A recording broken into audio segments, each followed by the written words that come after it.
শাশুড়ি মাকে নিয়ে দুশ্চিন্তা যেন কোনো মতেই পিছুই ছাড়ছে না রাইয়ের। হ্যাঁ বন্ধুরা, ভিডিওতে লাইক দিয়ে দেখতে থাকুন। অনির্বাণ যখন অনির্বাণের মায়ের বান্ধবীকে চিনতে অস্বীকার করে দেয়, ঠিক সেই সময়ে রাই বলতে থাকে যে অনির্বাণ তুমি একবার তাকে জিজ্ঞেস করো না যে তার নামটা কি। তখন নীলুকে প্রশ্ন করা মাত্র নীলু ঘাবড়ে যায়। নীলু বলতে থাকে যে আমি মালতী গো মালতী। কেন তোমার মা কখনো আমার নামটা হয়তো বা তোমাকে বলেনি। আসলে তোমার মায়ের কাছ থেকে সবসময় শুনেছি যে তুমি নাকি তোমার মায়ের সাথে দুদন্ত একান্তে কথা বলতে চাও না, তোমার নাকি সেই সময়ই হয় না। তার জন্যই হয়তো বা তুমি তোমার মায়ের সম্পর্কে একদমই কোনো কিছু জানো না। আমি তোমার মায়ের সাথেই তো সবসময় আমাদের এত ঘনিষ্ঠ বন্ধুত্ব, আর তুমি আমাকেই চেনো না, সেটা কি করে হয় বলো তো অনির্বাণ। আমি যথেষ্ট পরিমাণে আঘাত পেলাম তোমার এই কথা শুনে। তখন এই কথা বলা মাত্র রাই বলতে থাকে যে সেসব কথা বাদ দাও তো, তুমি একবার তাকে বলো না যে সে যাতে মায়ের সাথে আমাদেরকে একবার কথা বলিয়ে দেয়, তাহলে অন্তত আমরা একটু নিশ্চিন্ত হতে পারবো। অন্যদিকে অনির্বাণ বলতে থাকে যে দেখুন আন্টি, আপনি প্লিজ কিছু মাইন্ড করেন না, কিন্তু মাকে কি একটু দেওয়া যাবে ফোনটা?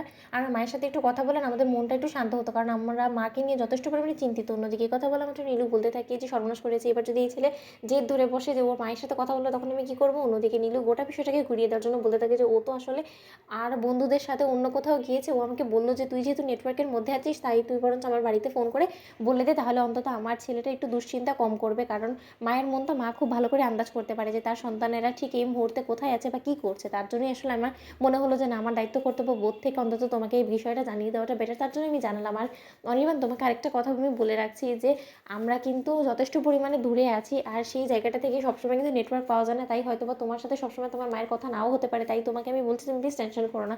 অন্যদিকে এই কথা বলা মতো অনির্বাণ বলতে থাকে যে আচ্ছা, আপনারা ঠিক অ্যাকচুয়ালি কোথায় গিয়েছেন বলুন তো। তখন নীলু বলতে থাকে যে পাহাড়ে পাহাড়ে গিয়েছি।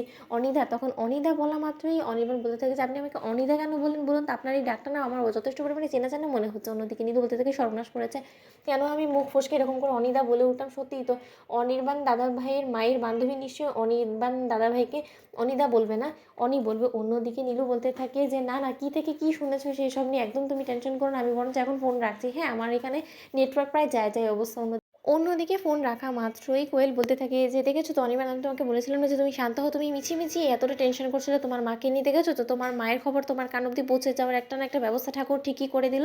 তাহলে এরকম করে দুশ্চিন্তা করে নিজের শরীরটা খারাপ করে না, রাইকেও টেনশনে ফেলে দিও না। রাই এবার নিশ্চয়ই তুমি শান্ত হয়েছে। অন্যদিকে রাই বলতে থাকে যে না না অনির্বাণ, আর যাই হোক না কেন, মা যেখানেই থাকুক না কেন, মায়ের যদি সত্যকার অর্থে কোনো বিপদ আপদ না হতো অবশ্যই মা একবার হলেও আমাদের সাথে কথা বলতো, আমার সাথে নাই বলতো, কিন্তু তোমার সাথে তো অবশ্যই বলতো। আর মা কোথায় আছে সেটা তো তুমি জানার চেষ্টা করলে না। তোমার একবার তাকে জিজ্ঞেস করা উচিত ছিল, সেই মহিলাকে যে কিনা তোমাকে ফোন করে মায়ের কথাটা বলছিল যে সে কোথায় আছে। আমরা বরঞ্চ না হয় তার কাছে অবধি পৌঁছানোর ব্যবস্থা করতাম, কারণ এখন তো আমার বড্ড বেশি টেনশন হচ্ছে, কারণ মায়ের সাথে আমরা কথা অবধি বলতে পারলাম না, তাই আমি এত তাড়াতাড়ি অন্তত নিশ্চিন্ত হতে পারলাম না। অন্যদিকে কোয়েল বলতে থাকে যে কী করে যে মহিলা রাইটাকে আমি শান্ত করবো সেটাই আমি ভেবে পাচ্ছি না। যেখানে কিনা একবার ফোন করে ওকে আরও বেশি নিশ্চিন্ত করার জন্য করলাম সব কিছু, এখন আবার ও বলছে দুশ্চিন্তা। তো বন্ধু ভিডিওর ভালো লাগলে লাইক এন্ড শেয়ার সাবস্ক্রাইব করতে ভুলো না।